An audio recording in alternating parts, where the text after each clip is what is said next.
All right. Is this thing on? I think it's on, but we got breaking news. In the Minnesota church case, right? The Don Lemon case. So they're making arrests. So here is Fox News letting us know what's up. I want to get to that on a Fox News alert because moments ago, remember that church incident on Sunday in Minneapolis? The AG Pam Bondi posted this, all right? I'm reading now. Minutes ago at my direction, HSI and FBI agents executed an arrest in Minnesota. So far, we've arrested okay, we'll come back to that. So far, we have arrested Nikema Levy Armstrong, who allegedly played a key role in organizing the coordinated attack on City's Church in St. Paul, Minnesota. We will share more updates as they become available. Listen loud and clear. We do not tolerate attacks on places of worship, end quote. I want you to react to that, Paul. But on Monday, Trish McLaughlin was on with Dana and me. And part of her answer said, I think we will be seeing mugshots very soon. Okay, so now. Congratulations. She's seen it. So now here is the official picture from Secretary Noem. Homeland Security investigators and FBI agents arrested Miss Armstrong, who played a key role in orchestrating the church riots at St. Paul, Minnesota. She's being charged with federal crime under 18 U.S.C. 241. That is the KKK law. Wow.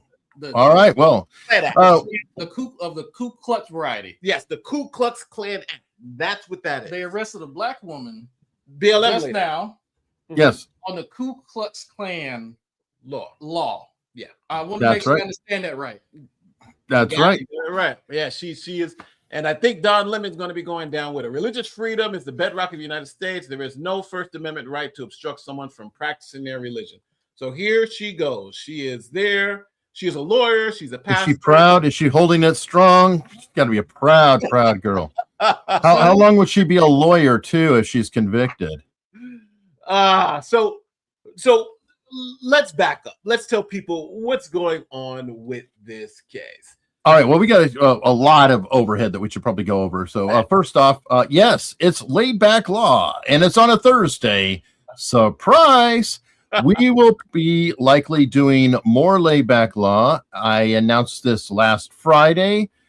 Nate is now a partner in the channel, aka my boss half the time. Whatever we want to see it, but with him going here, we're merging the whole Nate and Eric principle with laid back law and doing hopefully more shows for everybody.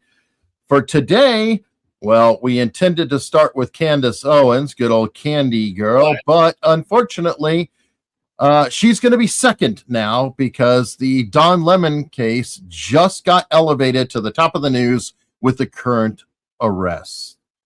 I saw some of this happen, right? I saw because I've been watching the Minnesota stuff over the last few weeks, and I heard whispers of an event that occurred within the church. So I thought it was a joke when someone mentioned the FACE Act, and then the Klan Act, and then you released a video discussing it. And I'm like, okay, Nate's you just say, okay, whatever. All right, I see Nate's point, but come on, arresting black folks on the Klan Act, it can't be so. That's just, I know that we want representation in 2026, but do we want this type of representation? Introduce yourself, by the way.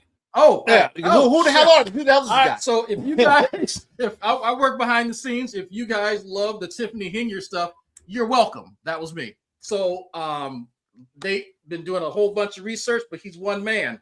And so I give him a hand with that. And also I have a different little area of expertise. My degrees, he has this back there, law. My degrees are in biology, but I have also history in the U.S. Army. So and this is not a Dr. Richie here. No. This is not from Costa Rica or Nicaragua. I'm still waiting for eBay to deliver my doctorate degree, okay? I'm still waiting. I can't travel to Nicaragua. I can't go to Singapore. I can't go to Japan. I can't go to China. I have to wait on. No. In fairness, you're naming too many first world countries. I'm sorry. We prefer countries that have dictators, if at all possible. Cambodia, Haiti, obviously the first places you would consider going for a degree. Japan, are you high? Why would anybody want a degree from Japan or Germany? Why not? Come Come on. We prefer, Cambodia, especially if they speak another language other than English. Hey, that's going to be a first pick. Hey, look.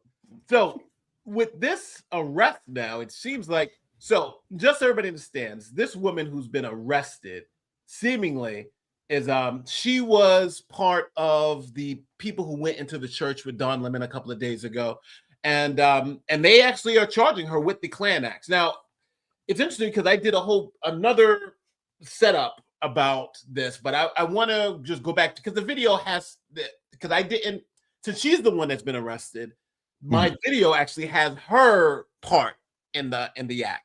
Okay. Versus when I just did the research before we came on, because this is essentially breaking news. That research was about Don Lemon. So what I want to do is show you why she's being arrested under the Klan Act. Because she's technically a co-collaborator. Co-conspirator. Yeah, co-conspirator. Yeah. Now, for the Klan Act, you have to satisfy 4 elements. 1, you have to have a conspiracy. Conspiracy, it's two or more people. Okay. 2 or more people have to agree. We're going to agree to do this. Right. Then you have to have a white hood.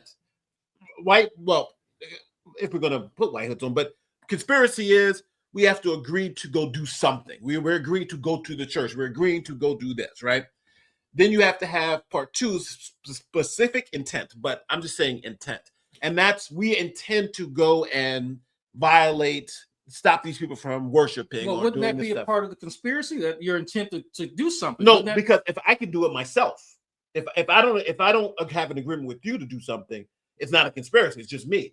But as soon as me and you come to make an agreement, then that's where the conspiracy. It has to be a collaborative effort. Yes. Okay. It can't just be one person. Okay. That seems to be a low bar, Nate. I mean, technically, then every pair of bank robbers could be charged with conspiracy, right? Every what? Bank robber. Like if 2 people go rob a bank, couldn't they be charged with conspiracy as well? That's the conspiracy. Yes, they can be charged with conspiracy. Wow, so that's a very low bar. Yeah, because they conspire to rob the bank. So you would generally see a conspiracy charge with bank robbers too. It's very, very similar. Okay. The victim has to be not an American citizen, but in the United States exercising their free rights. Now you'll see some lawyers say illegal immigrants don't have rights in the United States, but even if they're an illegal immigrant, if they're here in the United States, because this is person. So if you're here in the United States and you're praying in a church, you could be a victim under this law. It's not just limited to U.S. citizens.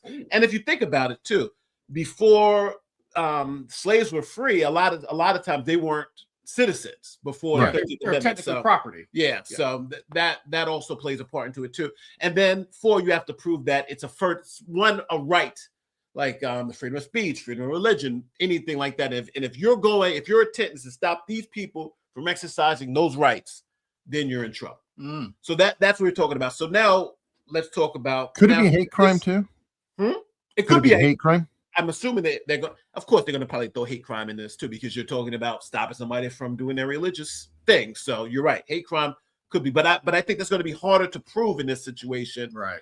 With all Christians. Yeah, I mean that makes sense. She's a pastor, right? Yeah, she's a pastor too. I'm presuming all of them are, maybe Protestant, but I mean, even if they were Catholic, it'd be kind of hard to prove. So, but okay, well, I'm just saying, a shotgun approach, I guess.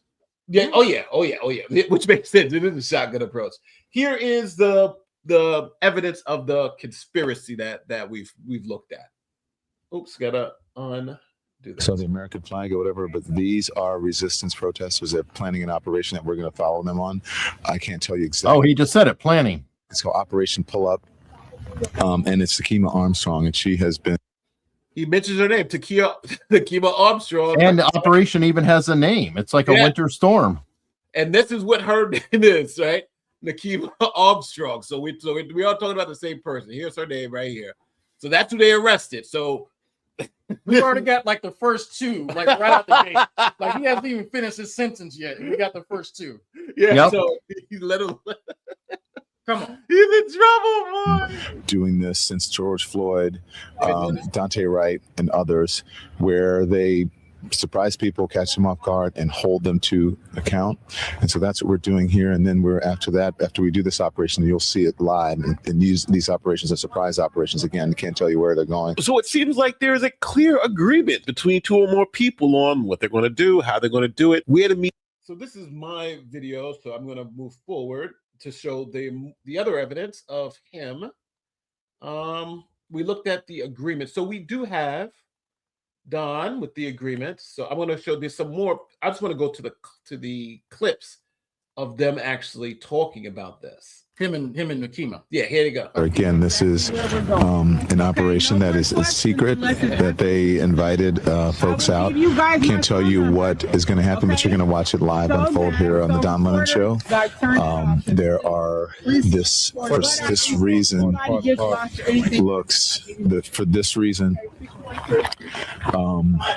it may look like MAGA coded, but there's a reason they have so many white people here. I'm just going to be honest. It's because of the operation that they're doing today. It's important to have allies, as they said, white allies here. God, he focuses on race even here. Yeah. Oh my God. He's focusing. The white people are the white, and it's funny because most of the people who are there doing it are white people. And remind you, they are going because it's Renee Good, the white woman who was shot. Right. So No, it's refreshing. I like to see white people used as tokens. 2026, Eric. You need to diversify your expectations. Okay. Hey, come on. We can be a minority too, damn it. Oh my God. That is what I could say. I turned our camera off of them because they're giving some critical information here. Turn the camera off. They're giving critical information. All right. So let's just take what we got, right? Don Lemon knows the plan. He knows what's going on, right? He's made it very, very, very clear that this is a secret operation. Matter of fact, he says, take the camera off them because they're speaking about exactly what we're going to do. Right. So could you make the argument he's involved in the conspiracy? He's mentioned another person he's working with. There's like some OPSEC stuff going on where, we got a secret plan. He's being very like evasive about where he's going. And, we've done this before. Like without context, I would think somebody's planning a bank robbery. Someone's getting robbed, something, the stagecoach, I don't know. But it just sounds fishy just on the surface. He's definitely running cover for them and acknowledging that they are conspiring. In my opinion, I guess we're trying to get to the threshold of when is it reportage and when is it assistance. Yes, and I think that would be the threshold that has to be covered. Well, and even let's just understand legally too, with a conspiracy, I don't have to know what everybody in the conspiracy is doing. I just have to know of the overall conspiracy. So, for instance, if someone's killed, like say if we go to a bank robbery and I'm just sitting outside in the car, and I know that we don't have weapons. They say we don't have any weapons. We don't have anything. We're just going inside there and rob the bank, and we have toy guns, right?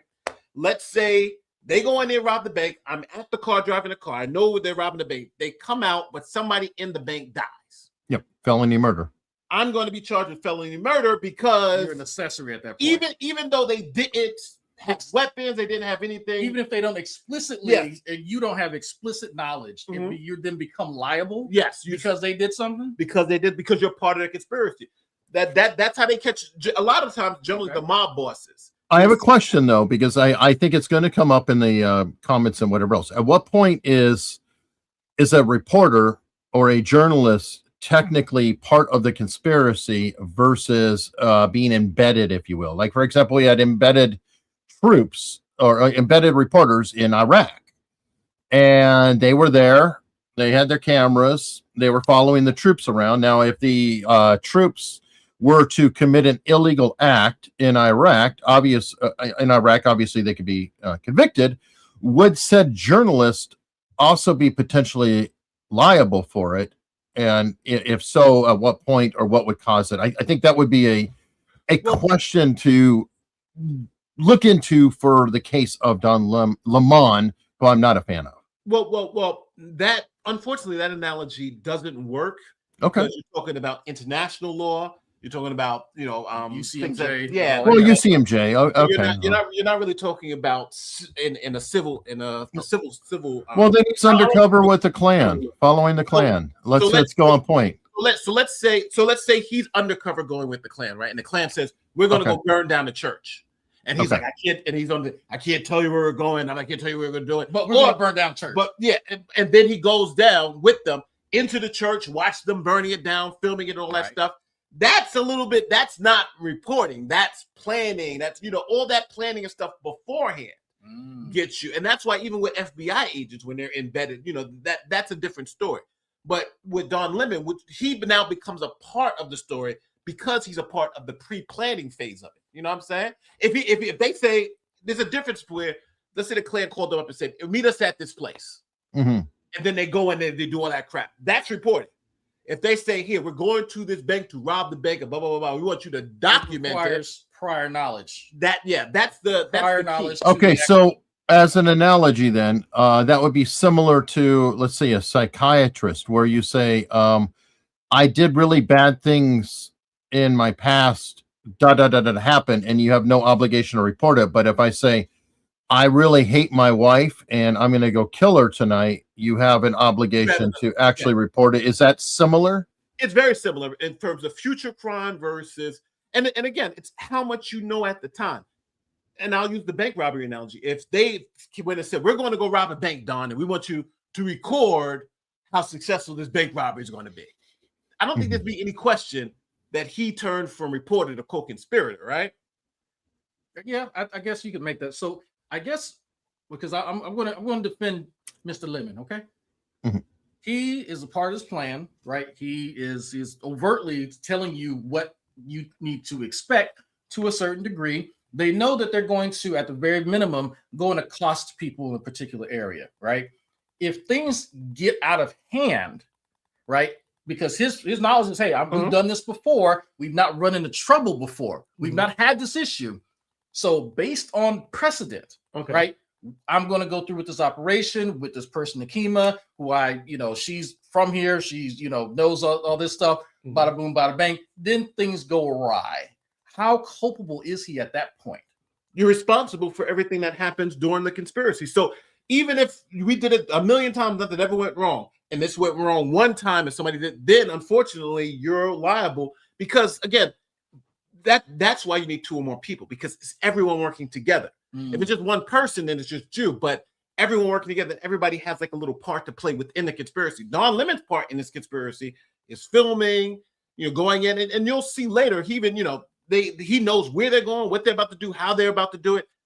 He knows it all, right? So at that point, if a reporter knows that if I'm talking to a reporter and I say, I'm about to commit all these crimes, murder, for instance, what obligation that now and then the reporter goes with the person and watches the person commit the murder, you're liable now. Are we saying the reporter now can just say, hey, I knew everything ahead of time and I didn't do anything to stop it. I just, that's the conspiracy. This conspiracy is now, but you also have to have the agreement to follow, the agreement to do all that. And I think that's the part that that's got Don Lemon in trouble, because he has this agreement. This agreement, I think, is pretty out. So is that recorded somewhere where he's talking directly to Nakima? Oh yeah. We're about to play that next. Is there another wrinkle that throw it in? I heard somewhere before that nobody has a affirmative requirement to call the police. Well, no. If you're in a conspiracy, it's like, say, if we plan a murder, right? If we all plan a murder, we're going to do the murder, and then I want to back out. I have to do something to at least try to stop you guys. That may be calling the police. That may be removing something. You can't just say, screw this. Wait, guys, don't do it. Stop. I have to have an affirmative action to stop you. Calling the police may be one of those things, but I have to do something to try to stop you. Or if you complete it, I'm still part of that conspiracy. I've still done my, the part that I was planning to do. But let's listen to Don talk. Oh, well, Wellesley 72 might have a good point. If Don would have started video at the time of the entrance to the church, he wouldn't have an issue. Correct. Yeah. Correct. Unless there was other people's video showing him talking to them and knowing. Yeah. So he just proved it himself. I don't know that if he wouldn't have had an issue, witnesses came forward saying, hey, Don Lemon was there in all of our meetings. And listen to the language he's using. Are we, he's not saying them. He's saying, we're about to do this. This is our plan, that type of thing. Though that will all matter to a jury, right? Why are you speaking about us instead of me? I just thought about something. Isn't this a very similar situation with Timothy McVeigh's conspirators? When the FBI went after the guy, I think one guy. Oh, you can eat my daily wake here. Okay, is this along the? If you guys aren't familiar, There should be a Netflix documentary, but Timothy McVeigh had different guys in his unit that actually helped him allegedly plan that event. Right? My friend, I've done an entire series on Oklahoma City on my channel. Well, you guys should already know this. Just so like this. So in the case of Timothy McVeigh, it goes far greater than that. Terry Nichols is in ADX, high security Florence, Colorado. It's not a matter of knowing it. The guy literally helped put together the damn bombs. So when you're putting the ammonium nitrate into the barrels and working with the person, this is going to a much higher level. Fortier and Michael Fortier and Lori Fortier both conspired with him and talked to him about that. Fortier made a deal and served 8 years. Lori Fortier got off as part of that deal.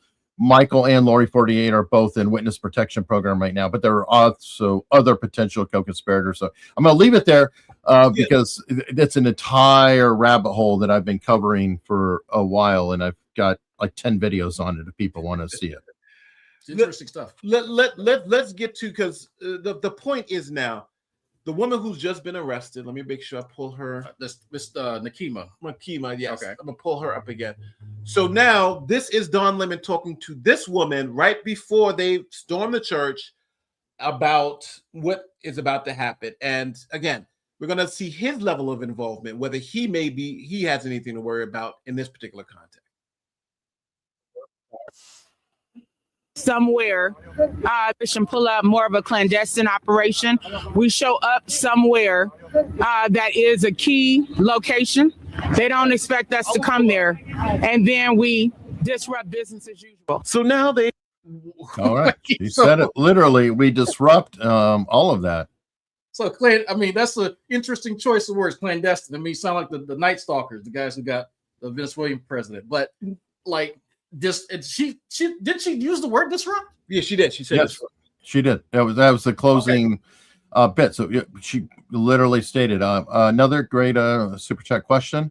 What about journalists reporting on domestic traffickers or fraudsters, or is it different because they weren't materially involved in the? That's what we have. That's what we're talking about, right? In the crime. If you're reporting on it. Again, if the domestic traffickers come and say, before they start their business, say, hey, I want you to document my domestic trafficking. Yeah, I'm going to go pick them up. Then you're in trouble. Yeah, we're going to go into there. We're going to pick them up. That's the difference here, right? Don Lemon is there and saying, and then when you're on camera, you're like, we're about to go pick up some people to traffic. That's a big different story. But if they say, hey, show up at this warehouse at 10 a.m., there will be something cool for you to report on. Totally different story. Yeah. Because now you don't know anything. Now you're going. You're just showing up. Yeah, yeah. You may know these are traffickers, but you don't know what's going to happen. That's what you'll see in a lot of things. They'll be like, they told us to show up at this place, blah, blah, blah. We don't know what's going on, but we'll find out. And the reason why they say that is because they want to make sure it's clear. We had nothing to do with this. We just are reporting it from our position. But again, I think Don will have Don's argument is going to be, I am a journalist, but they called me so I can document it, but I actually didn't have anything to do with it. I think that's still a viable argument because I think a jury could buy that. I think he's trying to act like a documentarian, I think, in this particular case. And that's a little different, right? I mean, because documentarians sometimes follow people around doing quite a lot. But just because you're a documentarian doesn't give you the right to cross the line and to conspire, because Don Lemon is going. The difference here is going into the church and disrupting the stuff. That is the crime, and they're planning, saying we're planning this crime.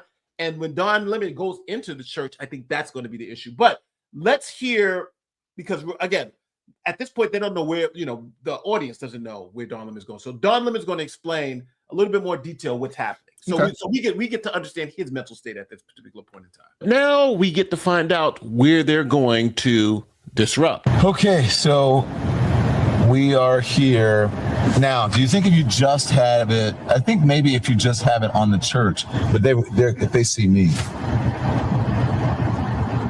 they're gonna know.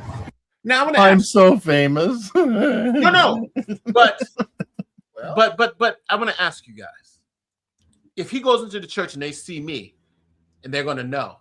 They're gonna know what? They're gonna know. They know he's famous. That there's Don Lemon reporting on the services. I mean, that's what would be my interpretation. Is like, oh, look, Don Lemon, formerly of CNN, some vagabond. Maybe he wants service. Maybe he's reporting on what's happening here. What I'm asking you is, what is Don Lemon's is saying? I don't want to spoil the surprise. Right. They say me, I'm going to spoil the surprise. Right. But if I'm not involved in it, if I don't know anything about it, then me being there should be no surprise, right? So he's taking ownership of the activity as if he's part of the activity because if I go there, I'll spoil the surprise. So he's a catalyst for things going down, essentially. So he's kind of admitting it. Like, oh shit, if I go there, they won't be surprised because they all know that I'm there to disrupt them. Exactly. He's admitting, like, if he goes in there, he gives up the game, right? He's admitting it. If I go in there, they'll know. They'll know what? They'll know that these other people are coming to commit this crime and disrupt all this stuff. That's essentially what he's saying to me. It seems to be heavily implied. But true. Let's see what he says. Let's see what he says.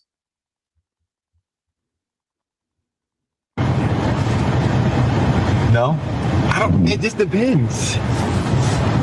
What? Don't name the location. I'm not naming the location, but I mean, I'm just wondering if you see me. I mean, the folks inside see me. Are the congregants really on live instead of in service right now? No, but they'll be like, "Why is Don Lemon here?" Sunday morning church. Yeah. Okay, we'll see. Like, what else? It's Sunday. We already said the church. No, we didn't. Yes, you said it. No, I didn't. No, I did not. Well, so he knows that if I go into this church, I'm going to give up the game. And the game is that they're going in there to disrupt the church services, right? Well, the big irony is that this is men's right? I mean, this is total guilty conscience language here because Don Lemon, whatever we think of him, is a pretty famous journalist. If he walked in the church, the only implication would be that Don Lemon is there to cover the services or worship with others, or there are many reasons for a well-known journalist to show up other than harassing people at the event, right? But so the fact that he's worried about the surprise going away, that's kind of a guilty conscience there, in my opinion. I think he gives up the game. I think that gives up the game. Right? But I don't think it does. I think he could have walked in and they still would have been surprised if everybody came in harassing the hell out of him. Let's say this. Let's say we're not talking about a church, but a bank. Yeah. And a bank robbery. And the person sitting in the car, oh man, if I go in there, they're going to know. Sure. I mean, or okay, maybe it's just hubris. Maybe it's just hubris. You know what it is? I think it's what Eric says. It shows that consciousness of guilt. If I go in there, shit's good. They're gonna know, and I'm gonna ruin the surprise. I'm gonna go. Don Lemon, I'm defending you. It's just you got a big ass head, and then you're just full of yourself. That's all. We see each other. And by the way, this is a church services. Odds are there might even be fans of Don Lemon in attendance that might be like, "Oh look, it's Don Lemon!" Hey. Yeah. Now, I personally don't think that they would be like anybody would think automatically Don Lemon's here. We're about to get raided. But I think that Don Lemon believes, and I believe that's what I'm saying. He's saying he believes that if they're going to attach it, we're about something's about to happen. I mean, the microphone and the camera kind of gives it away, but exactly. But if he walked in by himself, right? Okay, cool. Yeah. He's here visiting, but having a camera crew behind you, that's going to give away. It doesn't matter who's up there. Exactly.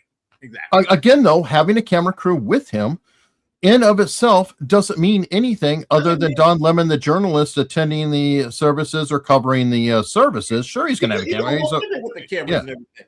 I don't think. I think if Don Lemon walks in that church with the cameras and everything, I don't think people automatically think there's going to be a big protest happening. Right? Correct. If he just walks in there with his cameras. Okay, that's fair. That's fair. But he could have been B-roll for God's sake. But I think he thinks if I walk in with the cameras, I'm giving up the fact that there's going to be a protest in here. So it is you. Yes, I essentially that's what it is. Let's see. Here is some more. Now this is the Are people scared? The intent piece. They're actually in the church. In the church, during the beginning of the church service, the pastor was speaking, and Nakima stood up and said her piece, and then the protesters surrounded her. But this is a clandestine mission. I think they found out one of, according to them, according to Operation Pull Up, that one of the pastors here is a member of ICE, and so here we go. We're talking lead pastor. Yeah. Let me show you. Now, so he's now talking about they're in there yelling and screaming. He's explained, now he talks to the pastor. Here's him talking to the pastor. Confirm that what they were doing was exercising their freedom of religion because they were there to worship Jesus, and they are now being intimidated. Here to worship Jesus because that's the hope of these cities. That's the hope of the world is Jesus Christ. I want to be very respectful. Please don't push me, though. We're here to worship Jesus. I like how he says, "Don't push me," and he crouches right up on the guy. It's like, Yeah, the guy didn't do anything. He's just standing there like, get out of my space. he's trying to lean back now. It's like, And the guy, yeah, literally look at their angle profiles. Don Lemon's leaning into the dude. The guy is leaning back, and he looks like Don Lemon's covered with slime. Honestly, there is like a quality there. Like, yeah, and the guy's like, and then he said, "Don't push me." No, I'm pushing you because you're fucking you almost ready to kiss me. Matter of fact, get the hell out of here. What are you doing inside here? Exactly. But now, I want people to listen because this is all part of the criminal action, right? If they ask you to leave and you don't leave, now you got a problem. is that trespassing? It is trespassing. Yes. It also goes into the whole, why are you here? Why are you disrupting, that type of thing? Because now you're saying, well, leave. And if he leaves, then I think you don't have anything. I think you're good. But can you say he's still like they came in, intimidated me, I told them to leave, then they left? That's okay. Yeah. Okay. That's okay. That's okay in terms of we came in, we did a little something, and we got. Then you have maybe a light disruption. But now if I asked you to leave and you say I don't leave, and you continue the disruption, Then it's now escalated. we got the next level. Okay. All right. Yeah, that's why we're here. Okay, that's why we're here. That's what we're about. Don't you think Jesus would be understanding We're about and love these folks? We're about spreading the love of Jesus. But did you try to talk to them as a No Christian? one is willing to talk. No one's willing to talk. Okay. I have to take care of my church and my family, so I asked if you actually would also leave this building. You don't want us to Unless you're here to chronicle what worship. happened? Unless you're here to worship. I'm always worship. I'm a Christian. We're here to worship. Yeah. We're here to worship. Okay. Thank you very much. I appreciate it. Now, to even So he's not leaving. He's not leaving. Now, this is after the pastors asked him to leave, Here who are I'm looking. and he is now going to go and continue to chronicle. Now, remember, he's been asked to leave. Yeah, by the pastor. Okay. Now Yeah, we he- watched him ask. Now he's going to be chronicling. of people crying in the corner. And there are people here who are, I'm looking at a young man who's in the corner. He's frightened. He's scared. He's crying. People are leaving church.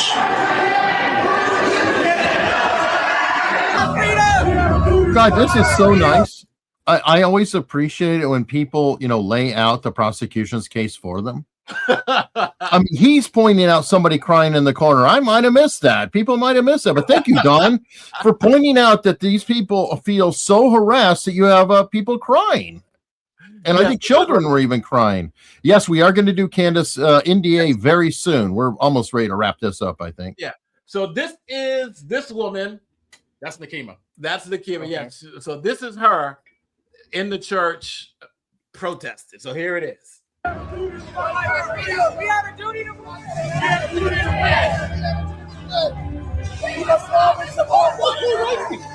There's all the black people. He's like, it's black. We have to wait. All the people that are protesting the white. There were first three. The first three. That's all you The need. first three. Yeah, first three. After Okay. that day. Come on, there have to be some Karens. all these comfortable white people who are living lavish, comfortable lives while children are dragged into concentration camps. You're living real life, nice lives with your lattes, doing absolutely nothing for your Latino and Somali brothers and sisters. You come here to Pause on America. this for a sec. Wow. This is a slight departure, okay?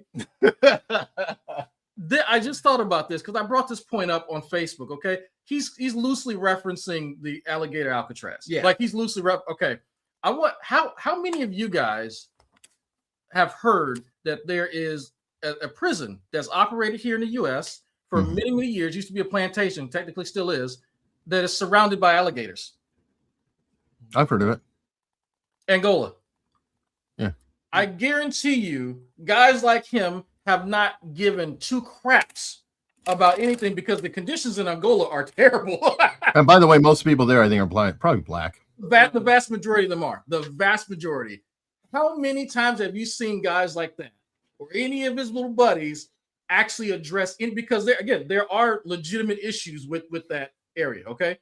But because the media hasn't told them to care about it, they don't seem to really be concerned with it. It's odd. It's almost like they kind of select what is popular to be upset about it at certain times. I don't know. In fairness, Angola is a notorious prison. It is pretty well known to be not a place you want to go. So but it's like, so if this bothers people so much, why wasn't this sort of concern shown before 2015? That's the question that I asked on social media. I got all kind of excuses, but I'm like, well, if it's just concerning, you're not just doing this to show off for your friends and virtue signal, then why aren't you plugged into the communities and taking care of this stuff for the citizens that are actually here? Wait a minute. Well, you mean, wait, I think you said 2015. Trump was elected in 2016. So he started in 2017. So you must be talking about the deporter in chief, Barack Obama's term, where ICE people like Tom Homan were getting awarded by the president, and people were, they were at least, if they were not celebrating, they damn sure were silent about all of ICE activities. Does not count. But let's not stray too far off of this, because I want to because a lot of people we got to get to Candace. Yeah. Candace Owens, yeah. So yeah. Man wearing a suit is a preacher? Did Jesus wear a suit? Did Jesus profit off the words? No. Jesus would dine with immigrants. Touch me again and see what happens. Okay, so touch me again and see what happens. So the protesters are now moving towards the pulpit, and they're trying to escort them out. Hey, it's time to leave. Touch me again and see. Would you consider touch me again and see what happens a threat to your personal safety? Absolutely. Mm-hmm. somebody is saying, look, this is either you do this and this is going to happen, and it involves a violent or physical act. Hey. Well, let's hear. And again, remember, these are co-conspirators. So what one does, they all can be charged. They all can be held liable for.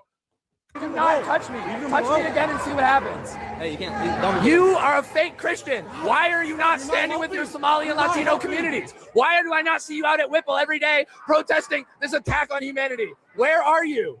You're sinners. You're pretending to be Christians. Can they pray? Can they worship God?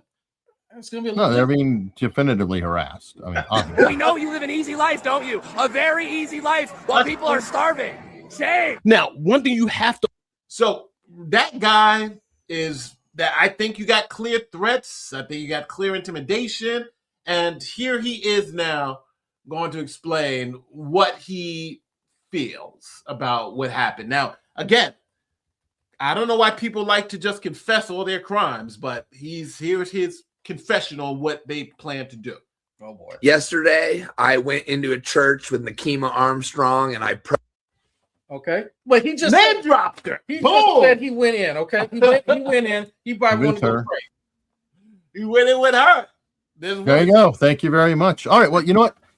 I think we should push on to Candace. I want to leave it to the comments. I want to hear from you. I mean, maybe we've got it wrong. Maybe Don Lemon is really a future Pulitzer Prize winning journalist that is just breaking the biggest stories on his own.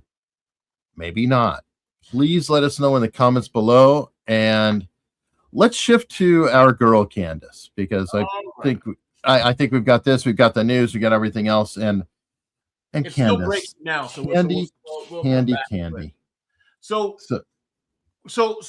we have you have the video, the first video of the one from what's his name, Nathan Livingstone, who I highly recommend if you have an opportunity to subscribe to him. And great, X is now not loading for me. I might have to log in because X has lost its mind. Oh, I think I have your. I think I can play it. Give me a second. You might have to because I can't get my X open. But anyway, Nathan Livingstone is out of Australia. He's also done a lot of work with Andrew Tate. He was sued by Andrew Tate, and so far has prevailed. The case was dismissed. I don't think it was with prejudice, so Tate may sue him again. I don't know. But Nathan Livingstone does some great videos covering what is going on. Yeah, it's the September 23, 25. No, X is now. It's not. Nothing's loading. X is X. Love it, love it, love it. Yeah, so this guy's been sort of chronicling. He has. Okay, the events that have been transpiring, at least with Candace Owens in relation to the ongoing spat. I'll say that she has with Turning Point, because she's put out a lot of, let's say, interesting accusations against her former employer. Yeah, you know what? Let me pull that up just to get the timeline. I'm not refreshing. I had Grok do this because, look, I don't want to be accused. Admittedly, I have not watched all of Candace Owens' videos. I haven't watched Candace Owens. I have depended on the clips, so I went ahead and did a query on Grok just to get a timeline of her claims with the assassination of Charlie Kirk, because there's been a lot. He got assassinated September 10th, 2025, and she's been investigating now for a while and come up with many conclusions. So let's see. I'm gonna use the rest real quick, but go ahead. But she's been brainstorming. Come on, Eric, let's be careful. She's been brainstorming because there's a lot going on. There's a lot of moving pieces. Okay. There's one problem with the statement. The use of the word brain. Look, come on. We're trying to be charitable here. You are. I learned about this from my wife. I didn't even know my wife listened to Candace. I said, when did you start listening to Candace? She said, no, it was brought up by somebody else that on TikTok, people are talking about this. And so because my wife is into conspiracies. And I said, oh, that's what it is. Okay. You're interested in all her conspiracies. And so I am also interested in conspiracies to such a degree that I have a channel called Proven Conspiracies. What? But there is something on another channel I do with America's Untold Stories where we cover conspiracies like JFK and things like that. Always keep in mind that if everything's a conspiracy, nothing's a conspiracy. So yes, there are conspiracies out there, right? But then there's also sometimes reality, and it can be boring. Sometimes Occam's razor does come into effect. But anyway, here is a list of the key theories attributed to Candace Owens from Grok about the Charlie Kirk assassinations and who may have been involved or did it. We'll start off with Israel / Mossad or Jewish Israeli influence. And now, by the way, Candace Owens has gone beyond the element of, oh, I'm just critical of Israel. She is very certainly critical of Jewish people and brings up Jewish, some people call it blood libel, things like that. So I'm going to say she crosses the divide of, I'm only being critical of a country. She is not. She's going further. But don't forget, she somehow also talked about, now these are not in order. Well, hold on. But before we go to, because I think this is important, but I want to kind of put I want to ground people in what they should be looking for when you go through this list, because we haven't told them why you're going through the list. So okay, well, I was just setting up what the list is, but you could do that. That's so no. What I'm saying is that, so just so everybody understands, there's a Candace Owens. This is not a lawsuit. The letter she just got, it's pre-litigation. It's a demand. It's essentially a cease and desist. And she had a speaking agreement with Turning Point USA. And in that speaking agreement, there was a non-disparagement clause, and that non-disparagement clause was survived post termination of the agreement. Well, hold on for a second. So she's been let go, right? No, she was she was still working. She was still working. So let me go through this. So she was finishing. She was still within the Turning Point USA contract until December 2nd. So she couldn't have disparaged them anytime. And then on December 2nd, Candace went and killed the contract. Now, when she killed the contract, I thought that was a mutual discussion between them. It could have been either party killing the either contract. party could have killed it, but it was killed on December 2nd. But that clause of non-disparagement survived another year. So it survives until December of this year, 2026. So even though it's killed, that still applies. That still applies. Okay. So everything everything Eric's about to tell you applies to the non-disparagement agreement. And there's the difference between disparagement and defamation. Disparagement can be true. It can be true statements that just make you look bad. So in other words, if Drag says, I have erectile dysfunction, and it happens to be true, that's not defamation, but it makes me look bad. And it's disparaging. Okay. So we have to also understand these things can be true, but if it makes Turning Point USA look bad, Candace is still in trouble and can still owe them a whole crap ton of money. It falls under that. What is it called? Non-disparagement agreement. Non-disparagement. Okay. Now, also, Nate, disparagement is far easier than defamation, correct? Yeah. Because if I say, you guys are just scumbags, that's not a defamatory statement in of itself. But almost all people would agree that that is a disparaging. So it's not, it's not defamation. If I say, these guys are scumbags, you shouldn't do business with them, that's not defamation, because scumbag is not like a chargeable thing. It's just a term.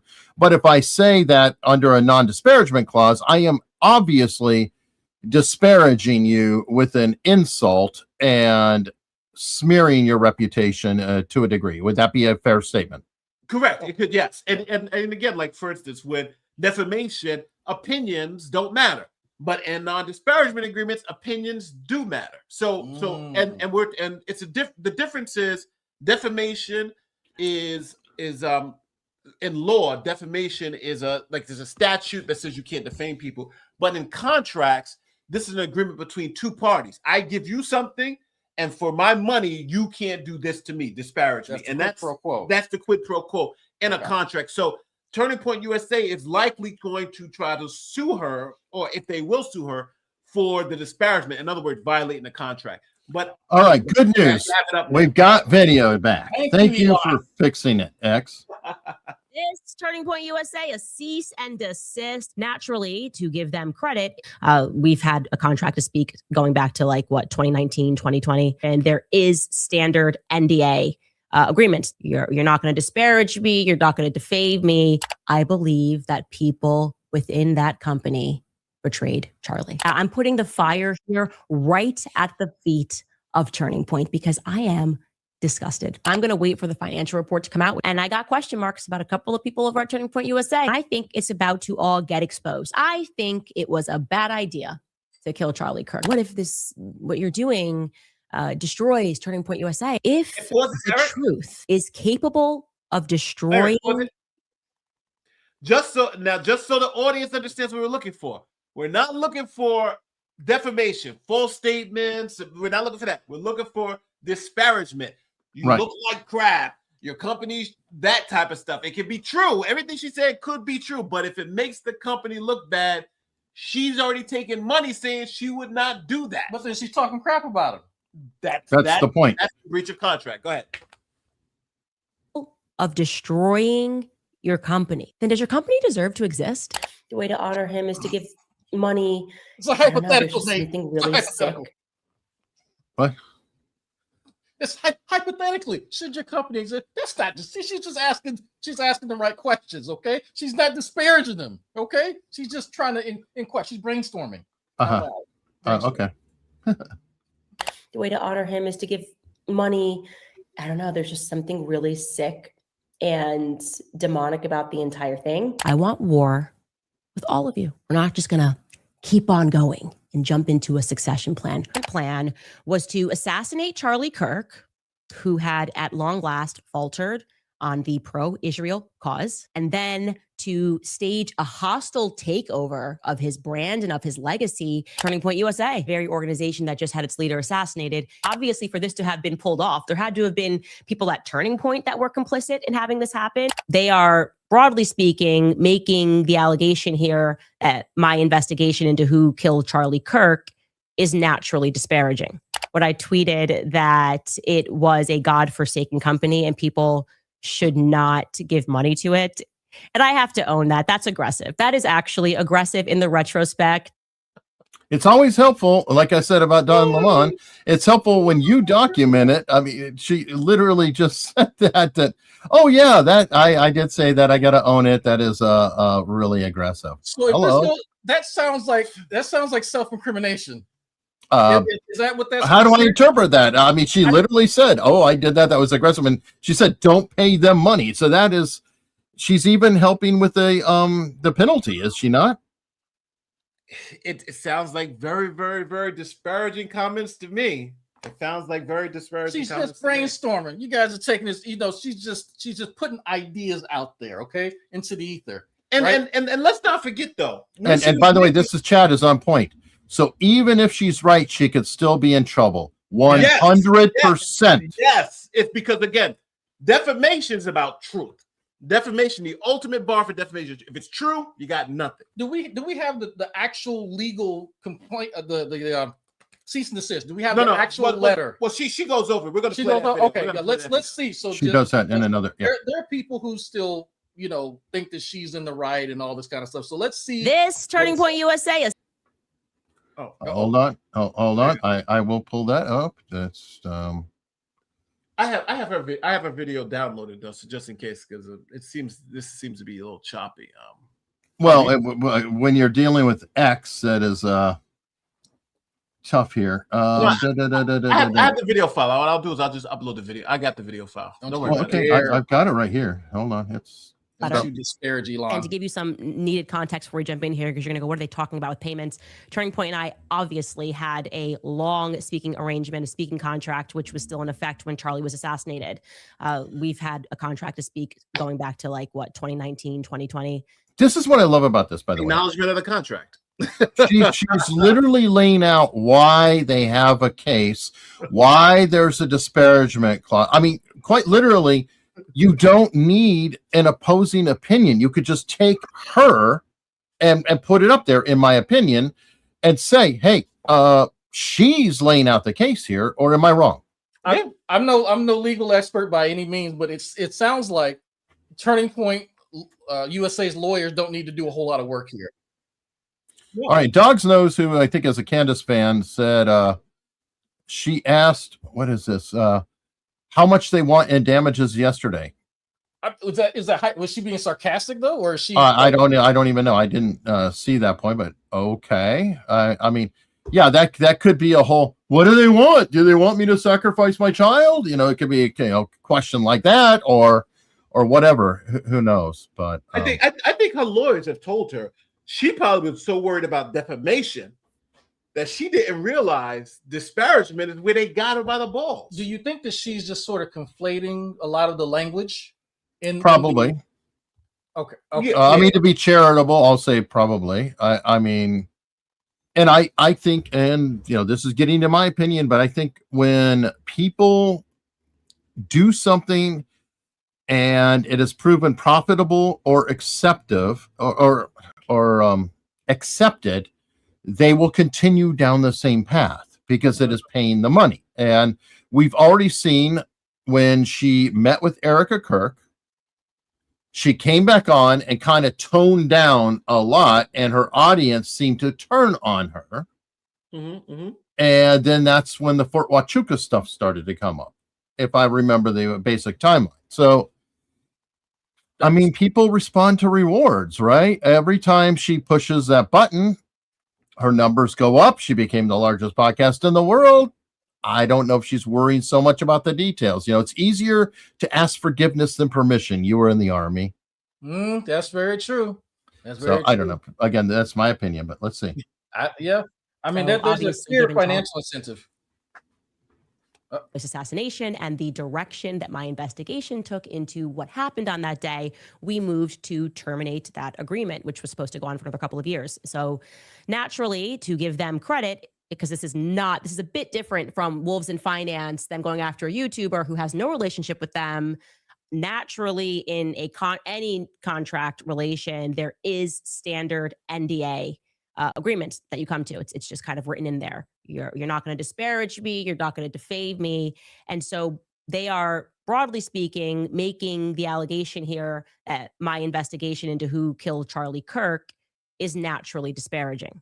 And hey, you accepted our money. You took our money for years while Charlie Kirk was alive. So we're executing on this. You're not allowed to disparage us for another 12 months since we. Now pause. Can anybody have laid it out any better than she just did? I think she makes an excellent case, and so everybody understands what we have for any contract. So again, I used to teach contracts, so Sure. at a law school.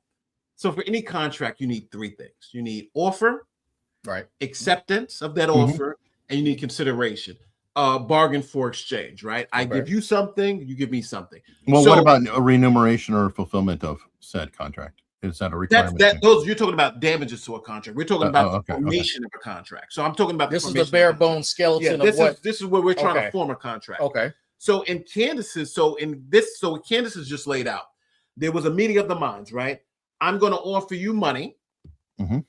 And for that money, you're going to sign this contract. And part of the deal of this contract is the non-disparagement agreement, right? I'm paying you so to fulfill this. And this thing goes on, for X many years. Right. So Candace then accepts that offer, right? That's the offer. She accepts it. I'm signing the agreement. They accepted it for like 5 and 6 years, right? She said 2019. She accepted it. So this is not something new.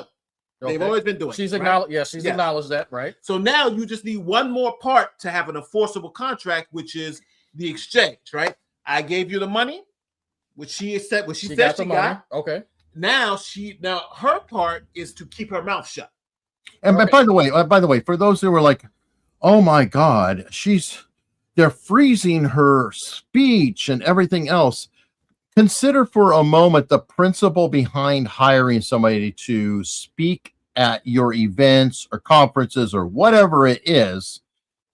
If you hire somebody to do that and then they make comments about the company, you've elevated their status by having them speak at your event. So when they say a disparaging remark, the elevation you have done by platforming them, if you will, makes it doubly damaging to you because you quite literally said, hey, this is opinion. This is somebody you should listen to.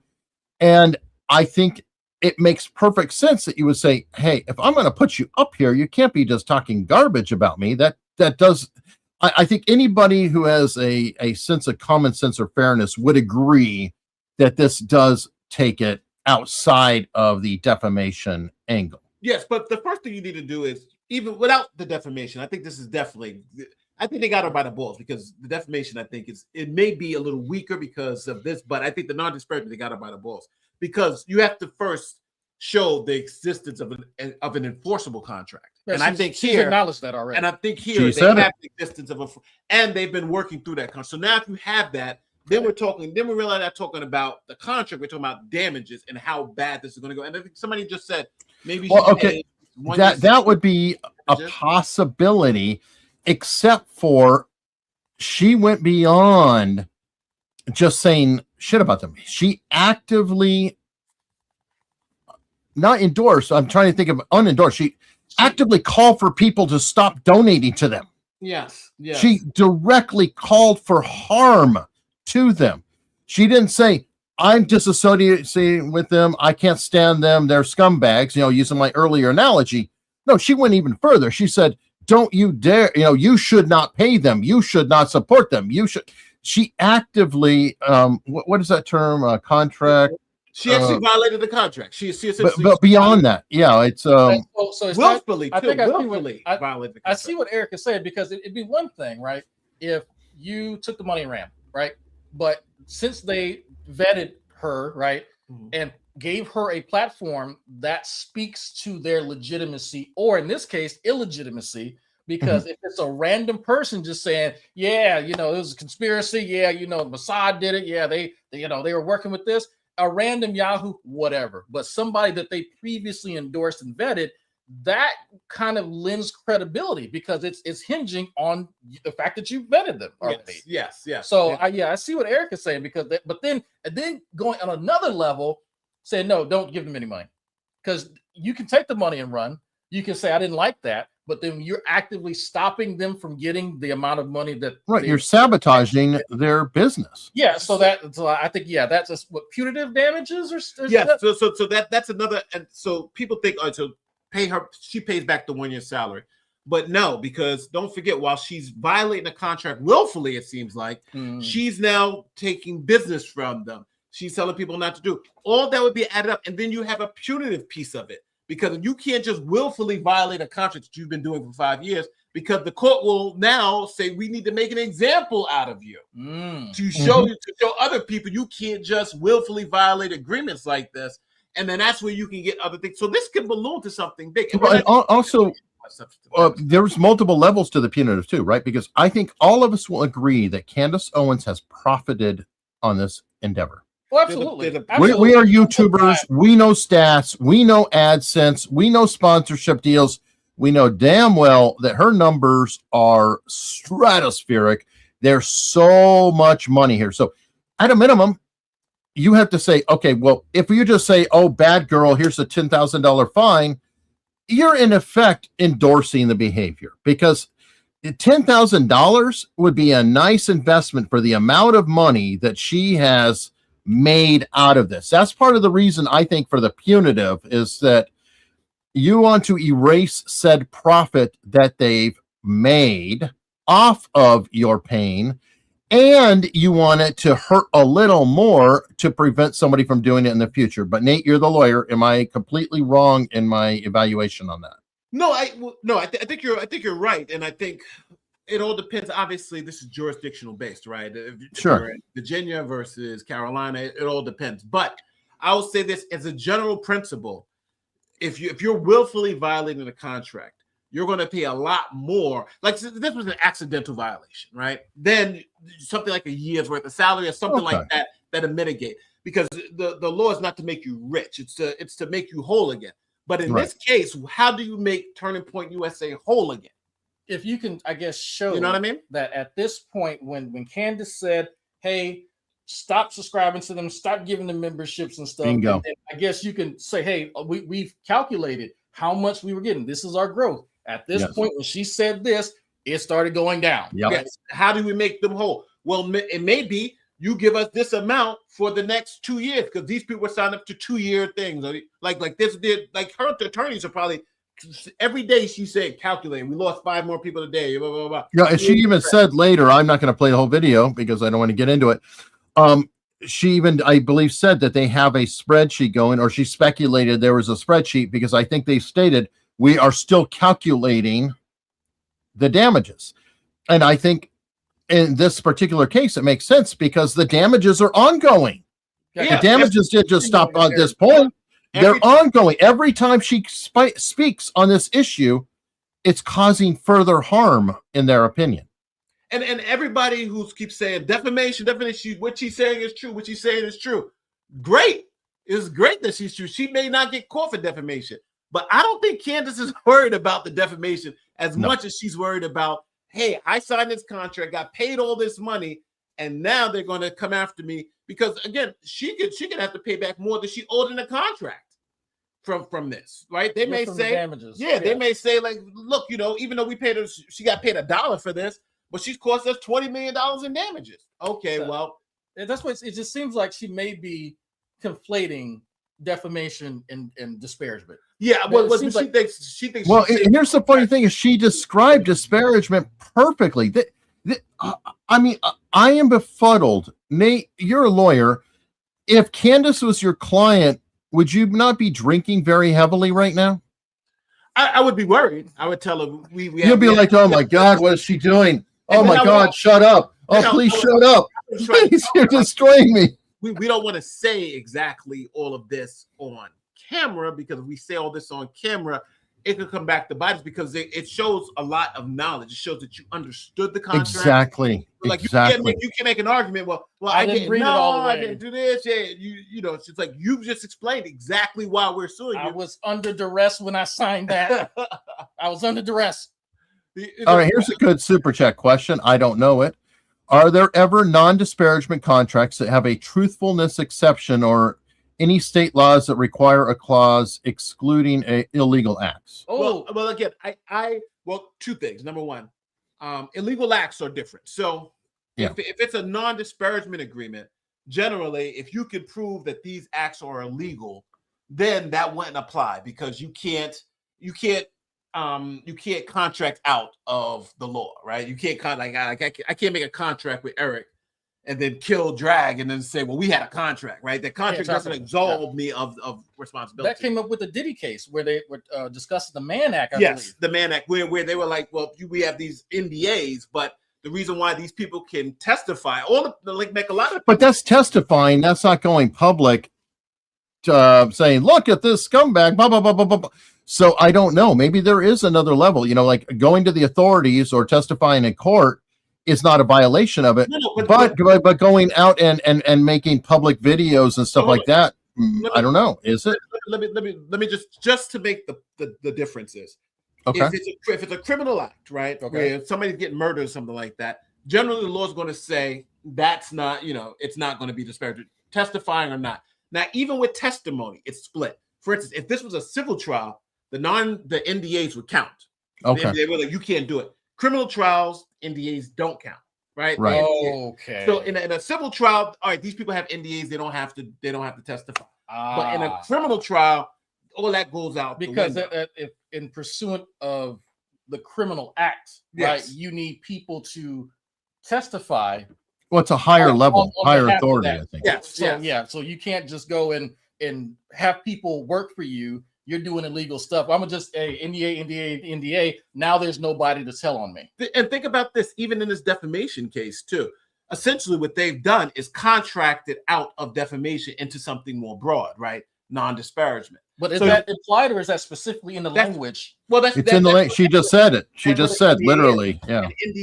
An NDA is the non-disparagement agreement covers defamation, but then everything else that may not fall within defamation. So is it, even if it's not explicitly in written word for word, there's still certain what do you mean restrictions. So if for instance, if I say, hey, we get a contract, okay, you can't disparage me, you can't defame me, right? And then there's a couple of other qualifiers that are not included that could kind of be within the same realm, right?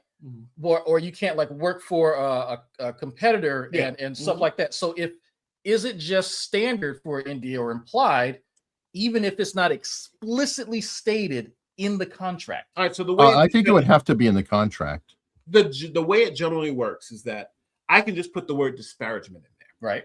And that now, as a lawyer, that would be dangerous because then I'm leaving it up to the court to kind of figure out what that meant. What did we both mean by that? And generally, what the court will do is look at other cases. Well, how did this court say disparagement? So it goes and then we'll get this precedent of this is what's reasonable under these circumstances. Right. So usually, what you'll do is they'll say disparagement and then lay out what is disparagement. Are you talking about defining it in a they'll have a definition. They'll have some type of definition or what would encompass it. Sometimes they'll just leave the word sometimes, and even with and they'll include in the definition of disparagement defamation.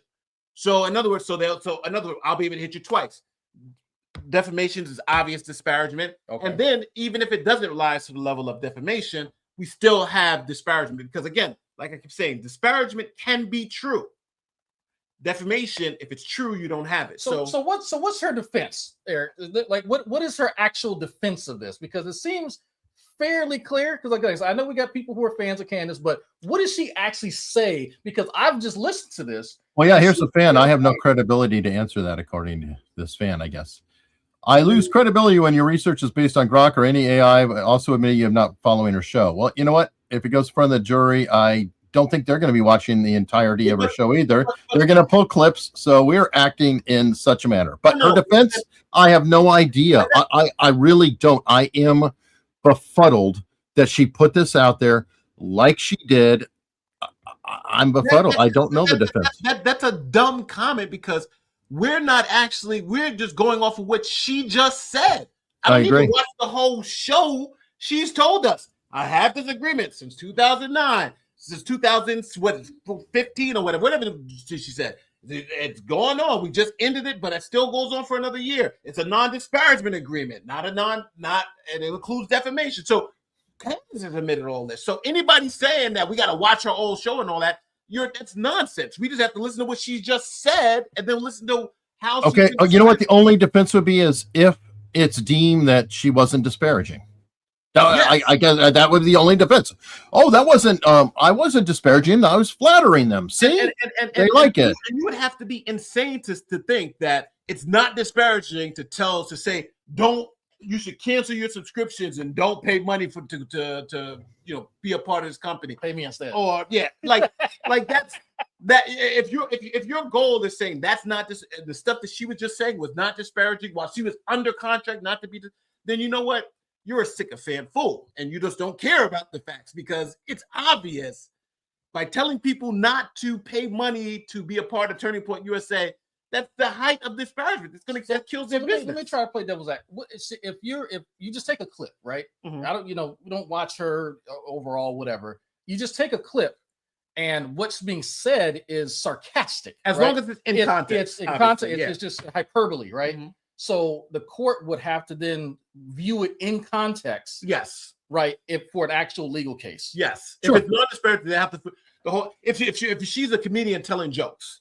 Okay. And says, "Oh, you know how those people at Turning Point USA." That may be disparaging, right? But in the context, it may not be, right? Or if it's humor. Yeah, if it's humor and things of that nature, there are. So exceptions. that would be the exception. Those would be exceptions, but okay, it really depends on how tight. But even that, though, if it's interpreted by the most that it is disparaging, even if you meant it as a joke, if the majority of people interpret it as disparaging, could it still be disparaging? It could be. It'll all be on the court, all be on the jury, because it'll be a jury, and they'll sit back and think, well, is the things that she's saying, does that meet the level of disparagement? But does that make the company look bad, essentially? But would there be a bit of a issue with that for the court to decide when in the case of humor? Would they want to set a precedent where people's free speech is then sort of curtailed? This is not about free speech. Free speech is not the window. Because the reason why this is not about free speech is that you can contract out your free speech, right? So she literally made a contract, right? I'm contracting to limit my own free speech, and I'll take money to for money. There is no free speech. There is no defense. If I said I'll give you $1,000 to keep your mouth shut for an hour. Then I have to, and I give you the $1,000, and you start talking.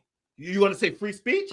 Yeah, sure, against the government, but for our contract, you got to give me my money back. Oh, okay. You can contract out your free speech right, which she did. She contracted it out. Okay, all right, okay, and she got paid for it. Okay, I want to hear what is her actual defense for this? Oh, hold on, somebody's got it wrong here.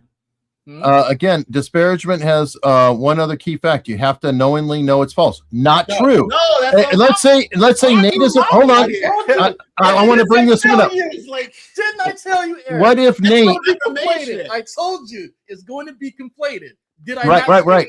I agree, but I was going to say, what if Nate is a convicted murderer? He served his time. He just got out, and Commentary King wants to hire him to build the house, and I go, and I've got a contract with Nate. He's working for I work for his company, and I go, you have a murderer who's going to work on your house. I just disparaged him, even though it's 100% true. Even though he was a convicted murderer, it doesn't matter. I have disparaged him to prevent him from getting the work. So it doesn't matter. Damages because now I didn't get that job. Yeah, okay. Exactly. Okay. Yep. Yeah, people feel like she got to know it's false. No, but you're right. But I want to be very clear. Here we go. And they're sticking by it. And now they're saying Black's Law. You don't even. Oh, good God. Okay. Let me see. They have to prove she knew it was material false. No. And you know what? Your ignorance is amusing, but what you need to do is look up the word disparagement in legal terms and defamation because you're conflating the two. Matter of fact, disparagement of the contract, which she could be saying is totally true, like what Eric just said. It could be totally true, and she can still have to pay. So I don't know. Maybe your translator for English is off, but we've said this so many times, legally, right? legally, the veracity of the claims do not matter. This is like, oh no, hold on. I'm going to give him a defense. I just did a Google search, and Gemini, I think, is giving problems here. According to the AI overview in Gemini, disparagement refers to making false and injurious statements that discredit another's property, business, or product, also known as injurious falsehood, trade libel, or slander of title, requiring proof of actual financial loss to the plaintiff from a third party's action. It involves casting something in a negative light or lowering its reputation, distinct from defamation. Oh, here we go. Which protects personal reputation by focusing on economic harm and sometimes applying even to true but damaging statements in a broader sense, though the core tort requires falsity. Now, very interesting. They didn't get all the way to the end on it, and it's saying false and injurious statements. Well, see, a lot of people get defamation. So even in defamation, a lot of people, for some reason, and I don't want to get too much into the weeds of this, even defamatory statements can be true, because you have another form of defamation called defamation by implication. Yes. The classic example of defamation by implication is, well, that's what many people are claiming she's been doing. Yeah, Things like this looks like, you know. But let me just explain. When it comes to defamation by implication, the seminal cases, there was a guy who was arrested by the police for child blank blank blank. Gotcha. Right? And he was arrested, and it was all on the news. And then they come to find out it was the wrong guy. Okay. 2 years later, newspaper comes up.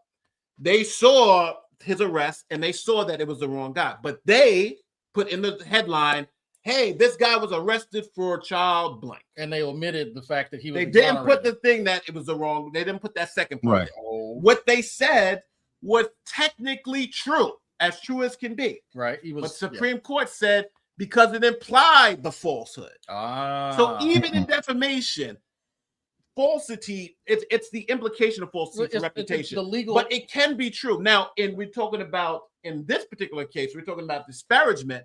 Disparagement, it could absolutely be true and still be disparaging. I need people to understand it could be absolutely true, but be disparaging. And we've made examples of that. Right. Now, the problem that she's going to get is you really have to look to the contract, because Candace Owens can specifically make the argument, this is not disparaging. But she cannot make the argument this is not disparaging because it's true. Right. Okay, so just so we can, I guess, try to put this to rest. When it comes to the veracity of the claims being made, right? It is important and critical for defamation. It is not, however, a matter of fact when it comes to disparagement, because if defamation, you know this is false, you're saying it anyway, right? Yes, correct. But when you're disparaging someone, it can be absolutely true and evidence, but because it is in a negative context, then that would qualify it for being disparagement. Yes. And again, I want to make it, I don't want to make it seem like in every single case that, because there are in some jurisdictions, there may be an element of falsity that needs to occur with disparagement. Like some states could have that law. And I think they're calling you here. Here we go. What about SB 331 in California? That may be an example you're bringing up. I don't know. Exactly. So if they're sued in California, then the falsity may. But then in other places, again, it all depends on the contract. If the contract requires falsity, then you need falsity. If the contract doesn't require falsity, then you just have disparagement. So because whatever jurisdiction takes up this whatever jurisdiction potential, so whether or not she is found liable for all this stuff would depend on how that particular legal term is written in the state law when it comes and in the contract too. I mean, because we're really talking about the contract. It's the contract between the two people. If I say if me and you have a contract, and the contracts are going to be evaluated in a couple of different ways. Number one, is it against public policy? Is it too overbroad, like that type of thing? Right. Are these two parties knowledgeable? Were they both represented by attorneys? Because you could have it one way, which is too crazy. But generally, with disparagement clauses, it's you can't say things that will hurt the credibility of the company, even though they are true. Now, obviously, there are limitations to that, but I think a lot of people, they conflate. They just think disparagement means defamation, which it does not. There are a lot of people who are paying for disparaging those claims and not for defamation. Okay, yeah, I think that's sort of where people are getting mixed up from it. So it's a technical, legal definition and the legal application of disparagement versus defamation. And so, yeah, I think, and that's where I guess my position is that it sounds like there's a whole lot of conflation that's occurring. But like I said, in California's case, maybe I have to look at that California law too, because because a lot of times, even with these civil laws, it'll say in the law unless the contract or something like that. So I'll look it up though, but I do know some states are a little bit more robust on it, and some states are kind of like, hey, if the contract says this, then you're good to go. Right, and people are hold on. People that are asking about state law mattering. In the case, this won't be state law. This will be a federal case, right? TPUSA is Arizona. Candace is in Tennessee. No, because she signed with an Arizona company on an Arizona contract. So in a sense, she may be signing in that jurisdiction, from what I understand, because it is that contract that she agreed to. Or am I wrong, Nate? Yes. So there's all right. So this is again, it's another legal quandary. So if we have two people from two different states, okay, right, the one person has to sue the defendant in the state that they're in. So they're going to, let's say Arizona in this case, go to Arizona. Right. Then what they'll do is say, now, if the contract, because I've done some of these contracts that have what they call a choice of law provision, we're going to use New York law, but we'll be in Arizona court. So the Arizona court will then apply New York law to our case, because in our contract, we say we'll have the choice of law we want is New York law. Second, since if I'm from California and you're from Arizona, if the amount is more than $75,000 I'm seeking, then it's called diversity jurisdiction. So I as the defendant or I as the plaintiff can have it removed to federal court. Okay. And then a federal court in Arizona will use New York law because the contract is, and so that's the way. So it will be in federal court, but in Arizona, but using the law from whatever the contract says. Let's say it's New York, California, whatever the law. So if the contract says California, we're using California law in a federal court in Arizona. All right. Well, I think we've kind of definitely covered this, and obviously not everybody agrees in the chat. So I encourage anybody who's watching later, and we'll probably be releasing this as another clip, please comment below. We do want to hear from you. What do you think? Did we get it right? Did we get it wrong? Please let us know. And let's now shift to another video that Nate did, and Nate and I actually did together, I believe, on his channel. And this is Dr. Was it Rashad Ritchie, who there's been some videos and some critical things on him. What's the status of things with Dr. Ritchie, Nate? How are things going? Well, I would say this. I think when it comes to, so there are certain professions you can say or you can do, like, I can say I'm a truck driver and not drive trucks and that not be illegal. Mm-hmm. But if you do drive a truck, but if you're a doctor, for instance, or a lawyer, or even an accountant, and have to have those licenses, if you say I do those things and run them, those type of things, there could be some criminal aspect to it. Not saying Dr. Ritchie has committed any type of criminal aspect, it could be. So in this particular instance, I will say, Dr. Ritchie seems to have started scrubbing the internet of his claims that he was. Say it isn't so. Well, so for instance, the Fairness Firm, where it says that he was a partner in that particular firm, after we kind of spoiled the thing that he didn't have the Juris Doctor. It was my understanding that he was defending the fact that he has legitimate legal credentials, and he did an interview with the YouTuber where she defended it. And I think there was an article in Atlantic that also stated something. I think it would be the Atlanta Voice. You're elevating that publication quite a bit by saying Atlantic. I'm just saying. Yes, but they are all saying that he has legitimate legal credentials. So why would he remove the website? I don't know. Did he really remove it, Nate? Do you have proof of this? I mean, this is a stellar member. It was my last tweet. I literally tweeted it out how the fairness firm was there, and then the next day it's gone. So it's there, and I think there's people now more people are picking up the story. I think now it's obvious because again he got 6 degrees in 1 year or something like that. Look, 2023 was a miraculous year. This man was able to split himself into 4 different people and go across the world and obtain several advanced degrees. I don't know how, but he's okay. amazing. So yeah, here we go. You tweeted it out. This site can't be reached. What site is this? Oh, it's his law firm. Yes. So Wayback Machine, which does have the claims of the JD, which is very much in question, PhD, LLM, MBA, EIEIO, is no longer here. But he defended this. He defended himself and said that he has all of these licenses and credentials and all that good stuff, right? He defended it himself. So then why, if it's if it's legitimate, why isn't the website up? I don't want to impose motives, but obviously there's something going on over there, and now that more people are picking up the story, I think it's suspicious. I think it is suspicious, but I because and I'll say this, I feel kind of 2 ways about it. Dr. Ritchie, because he is a doctor. Yes, he has an ED. ED. Yeah. Good choice. So good choice of words there.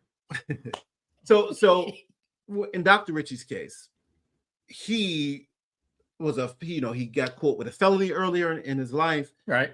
He's had a whole bunch of criminal issues that occurred, and he overcame that. Right. He overcame that. It's a good success story. Yeah, no, it's a fabulous story. People in my family, I know, I've even had some issues in the past, and to overcome that and to become the person that he is, to have an MBA, to have a bachelor's, and to actually get an ED. He has ED. Yeah, he is a doctor. That to me is a story worth telling. That he should be so happy that that's what it is. But the problem is that all the other stuff, like he could have stopped there and he would still be a success story. But I don't even think the criminal aspect of his story is even relevant. But the fact that he continues to say he has all these degrees and then put up fake documents to show he has these degrees shows the kind of this consciousness of guilt to say what I've accomplished on my own, which is real, is not good enough. Because I want to pretend that I have more, and to be honest with you, if Dr. Ritchie didn't say he had these other 13 or whatever degrees, I wouldn't really care. He would be a success story. Absolutely. But now, unfortunately, the lies are what got him. As we were talking about yesterday, though, I do want to point out, I think that the criminal background does come into it in this case. And I'm trying to speak lower just in case people are complaining my mic is hotter. They're on an external mic. I'm more of a professional setup. But anyway, I'm sorry. Hey, matter of fact, let me turn my mic. Okay. Anyway, if he had reformed, got his degree and everything, like you did up to a point, got his his educational degree, became a doctor, and moved on, then yes, absolutely, the criminal stuff wouldn't be relevant. My argument is because he is fraudulently, in my opinion, putting out degrees and acting in another manner, he's still showing a criminal mindset. He's not, he is not truly reformed. He's just changed modality. I can see the point. See that. That's a good point. Yeah. So the point that I would make though is the nature of his previous criminal activity. Was it fraudulent in nature? Because I think one of them is like an assault. Yeah, right? these like assault. It's assault. Stuff. So yeah. I could see the point that you're making, but if he was like involved in like credit card scams and stuff like that, or identity theft, I would say it's a little bit more relative. But yeah, I do see the point that you're making. that he has a history of that. But then that comes into question: anybody who's ever had any issues, can any of them truly be reformed if they slip up in some other capacity? But they're slipping up, and there's 5 degrees in a year. So I'm just saying, it's kind of it's the chronic fraudulence of this. It's like, this is not just he did this, he reformed, he was putting his life together, and then let's say he got a DUI. And I'm not excusing anybody getting a DUI, but that would be, would fall maybe under a slip up more. This is a conscious effort to trick people. So he's gone from, being one kind of criminal to, some would call him a con man. Well, I understand what you're saying. It's kind of like that, the criminal nature of everything. But I personally, if all of his previous crimes were things like, assaults against simple assaults, things of that nature, and then he goes to college and, and then he does this new thing. I understand what you're talking about in the broad sense of it. He's still acting in a criminal manner, but then I would say in reality, though, I think they're so far separated from the reality of each one. I think it would be unfair to equate the past crimes from 10, 15, 20 years ago that were essentially husband and wife, girlfriend stuff, to now this, I get 6 degrees in a year. And it's not just husband and wife and girlfriend stuff, isn't it? Gang behavior, which he has admitted himself. And I don't know, did he kite any checks? Did he do anything else? What else is there? I don't want to put that on. I don't know any. He's admitted to the gang life. He's admitted to that. He's admitted to that. He's admitted to that stuff. But I think he had reformed. He was in a good place. He was trying to get, but this is something he fell into that just happened to be something that again, I think what you're talking about is the content of his character. This shows the poorness of the content of his character, versus I'm making the argument against propensity. Right. No. If this was a trial, I would say you can't admit it. No, I was going to say, if this was actually a trial, then I would say, you can't admit that stuff because it does look terrible. Yes. So I agree with that. But I'm just saying, for overall, and yes, I believe, it's a character statement, which, by the way, he does quite a bit of on everybody else. And that's my Glass Houses argument.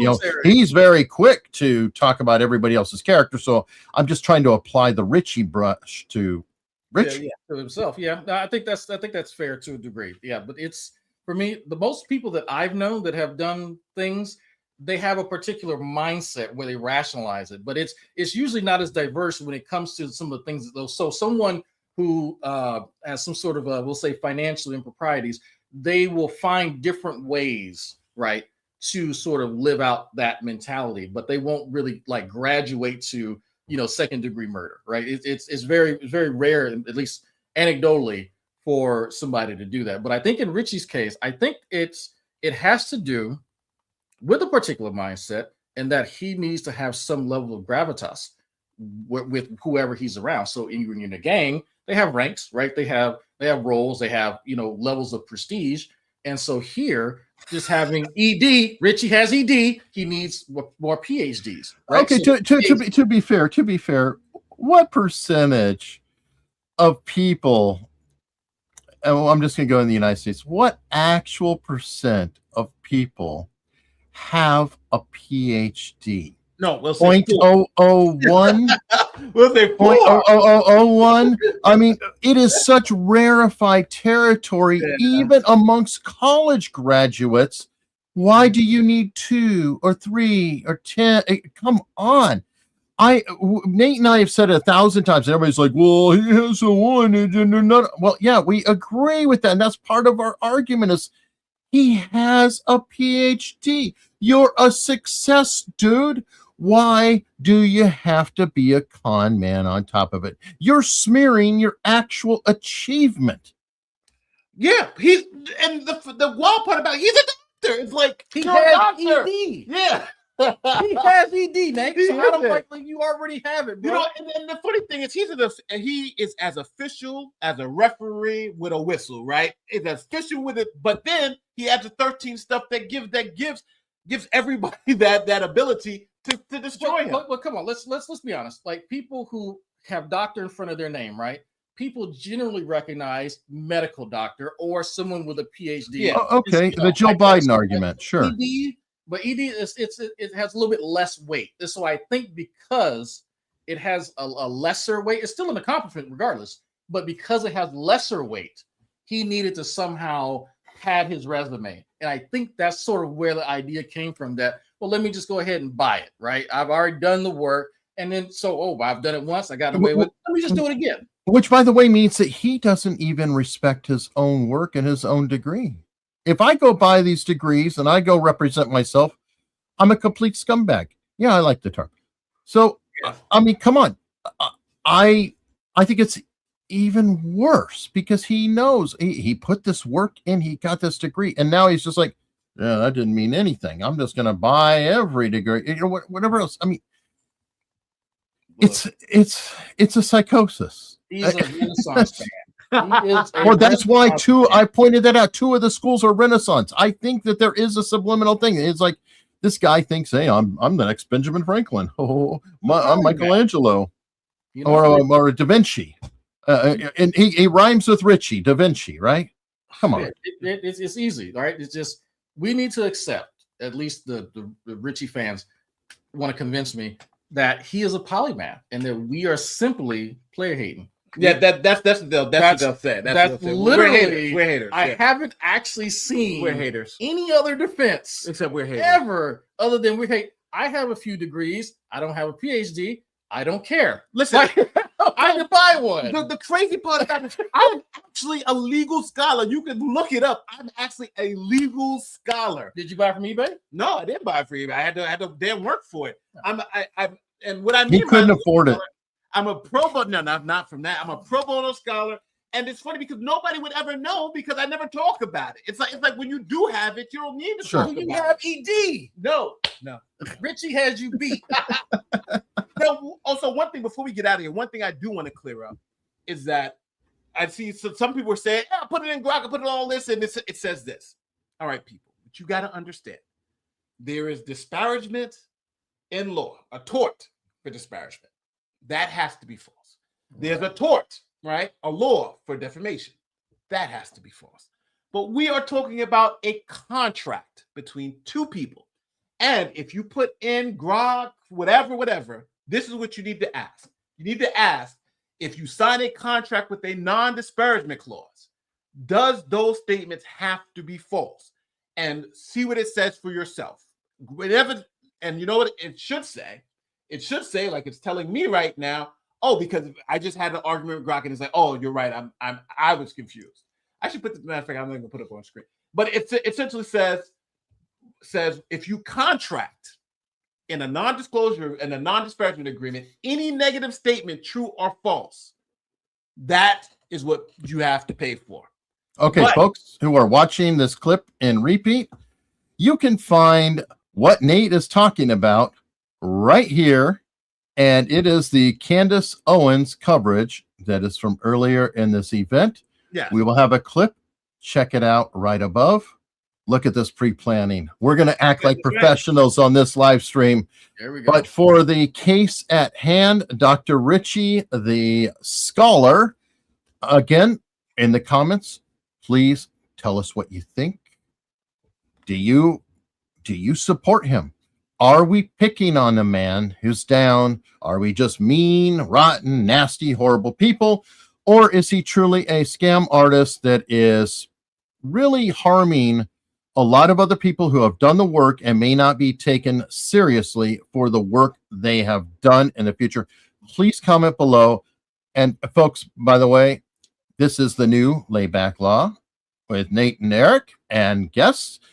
And if you like it, we're going to be back on Friday, January 23rd. We'll be here every Friday. We're trying to put out more episodes and more clips. So please subscribe. Please share with a friend. Actually, you know what? Only subscribe if you like the content. Seriously, because if you don't like it, don't subscribe. Don't even bother. But if you do like this, argue, come bring please it. Tell your friends. Absolutely. We do want to hear from you. Thank you so much, and we'll see you in the next video. Later.